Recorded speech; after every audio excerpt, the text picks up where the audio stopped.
I'd like to talk to you today on the topic Condemned to Freedom, a subtitle Sartre for Our Times. Sartre, who was one of the most important philosophers of the 20th century, his life spanned about 3/4 of that century. He taught high school philosophy, wrote novels and plays, was captured by the German army, and after release spent the rest of World War II resisting in occupied Paris.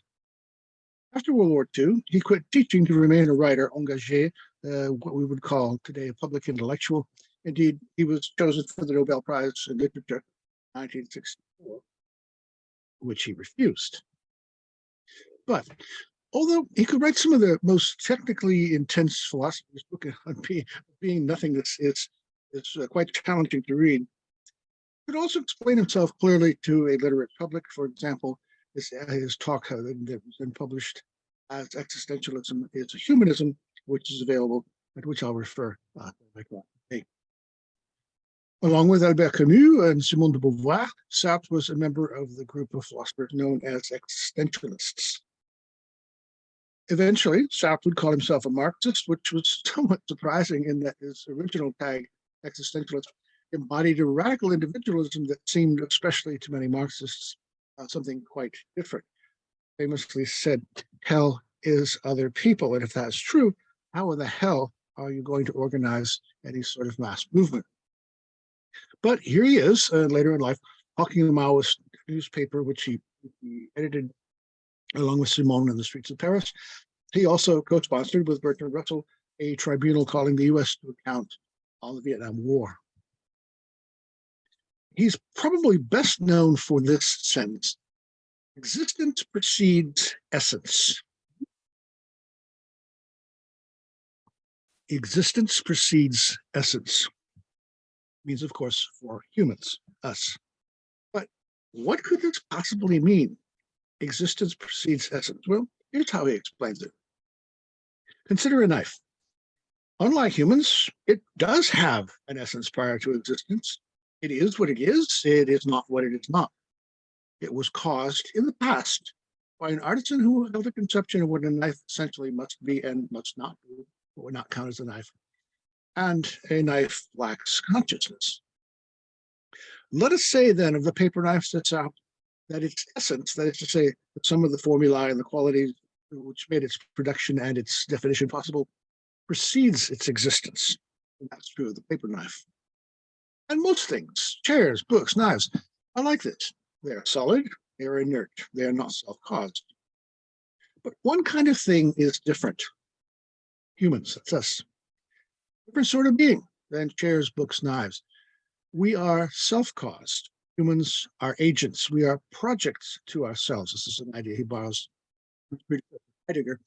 We constantly project ourselves forward, visualizing what we want to become and making it happen. Thus, for us, it's the future, not the past. For us, it's the present. For us, unlike the other things, it is existence that precedes essence, not vice versa. When I lecture on this to my students, I usually say to them, why are you guys listening to me this morning? I live here in Southern California. It's usually a bright, sunny morning. Because you like to hear the sound of my voice as much as I like to hear the sound of my voice? No, probably not. But probably because you're visualizing yourself 5 years from now. You're saying, I want to be an educated person. I want to be different. So I'm taking classes in philosophy and I'm reading and I'm studying and I'm thinking and I'm creating myself right now. And every time you do this, that's what you do, in light of who I want to be in the future, 5 years from now, whatever it may be. So in that sense, the future is causing the present. For me, I am making it cause the present. I think that's the kind of idea I've had in mind. Humans cause ourselves. Now, a prior philosopher, St. Thomas Aquinas, had said, we never observed, nor ever could, something causing itself, for this would mean it preceded itself. Well, Sartre disagrees. We humans can cause ourselves because the future, not the past, can cause the present. What do we mean by saying that existence precedes essence? We mean that, first of all, the man first of all exists, encounters himself, surges up in the world, and defines himself afterwards. If man, as the existentialist sees him, is not definable, it is because to begin with, he is nothing. He will not be anything until later, and then he will be what he makes of himself. Sartre looks at being, things which are, and he says there are two categories, two types of being. Everything which is of one of these two types, never of both. What are his two types? Well, there's the en soi, being in itself.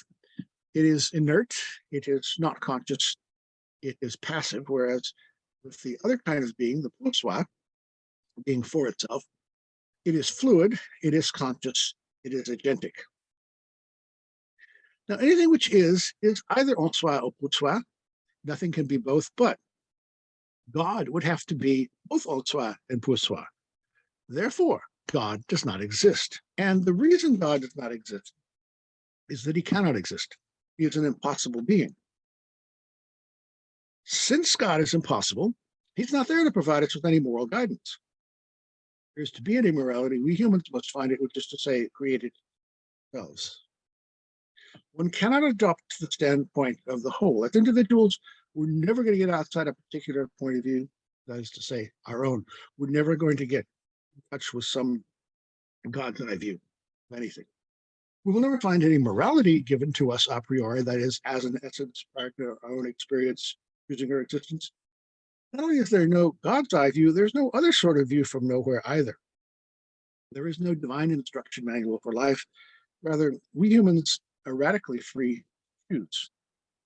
Which is why Claire, sitting at her job in the call center, suddenly realized that existence precedes essence and that she was free to kill all the old gods. The light bulb went off.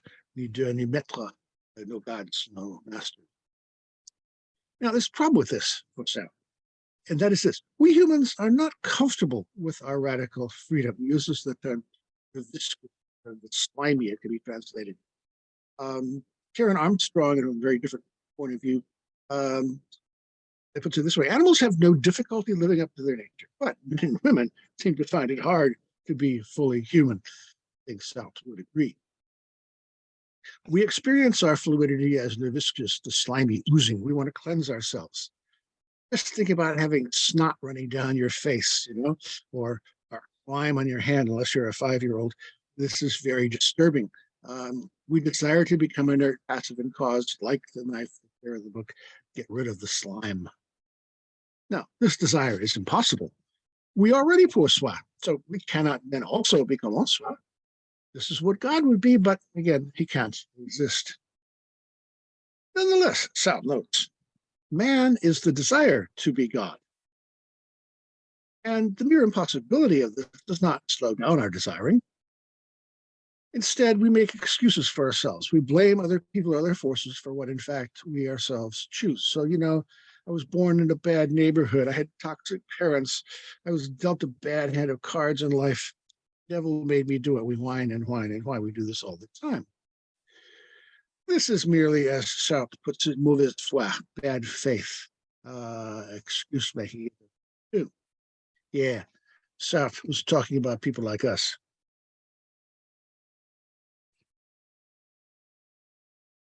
In the end, bad faith is but self-evasion, which, by the way, is different from self-deception. Very Cox has of this. We may desire to become non-fluid and inert like God. We may desire to be, like lives and chairs and books, caused by other agencies, but such wishes are never going to happen. Sartre's friend Albert Camus said there's only one really serious philosophical question, and that is suicide. We may choose under conditions which are not themselves of our own choosing, but we can also choose to opt out of them too, even trying to deny our choice of an act of choice. Hence, we come to a paradox. Freedom is condemnation. What have I talked today? Condemned freedom. Freedom is a sentence. We don't want our freedom. So it transpires, according to Sartre, humans are free to choose everything except one thing, not to be free agents. We are not free to be unfree. Everything else. Imagine being a prisoner, you go before the parole board and they grant you parole, and you say to your lawyer, can I get a reprieve? That's the human condition, as he said. So that run through a lot of ideas there in quick order. but they also raise some questions. And one of them is Sartre an immoralist? Well, some people say that he is. So says one person, arguably legitimize the godless and permissive society in which we now live. Pope didn't like him.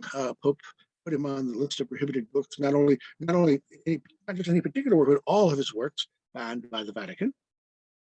And he does say, after all, there is no God.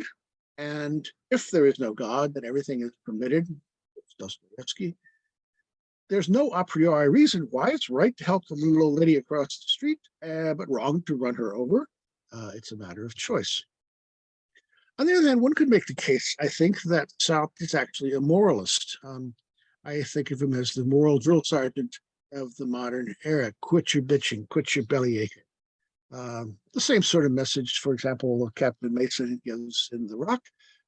You did your best. Losers are always whining about them. Or Gutty Highway, you adapt, you improvise, you overcome. Take charge of your life. Let me pour you a tall glass and get over it. Oh, and here's a straw so you can suck it up. I think South says more or less the same thing.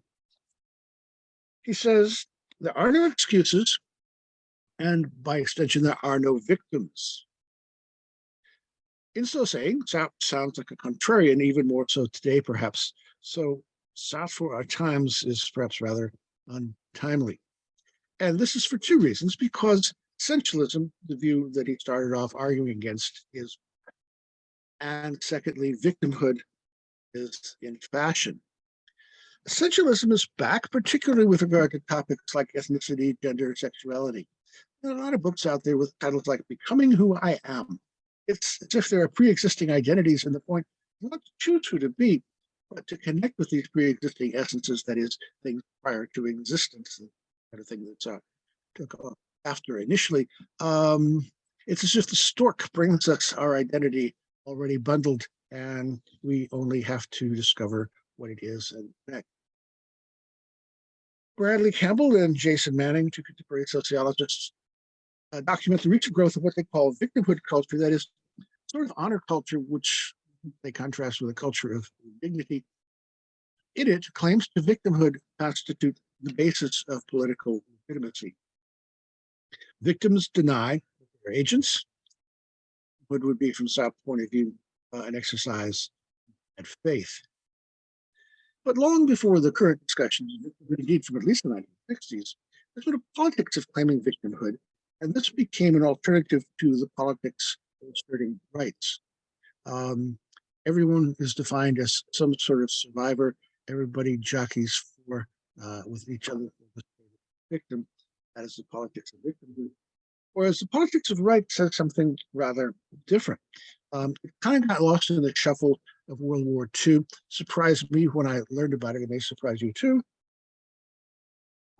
But in 1944, Franklin Roosevelt delivered his State of the Union address as and he put forward what he called the Second Bill of Rights, in which he said, every American has the right to, first of all, a job, the right to an adequate wage and a decent living, a decent home, medical care, economic protection during sickness, accident, old age, or unemployment, and every American has the right to a good education. Right to an education, a very sort of politics. Why runs the victimhood notion? Do the disabled, the historically disadvantaged, have any claim upon society?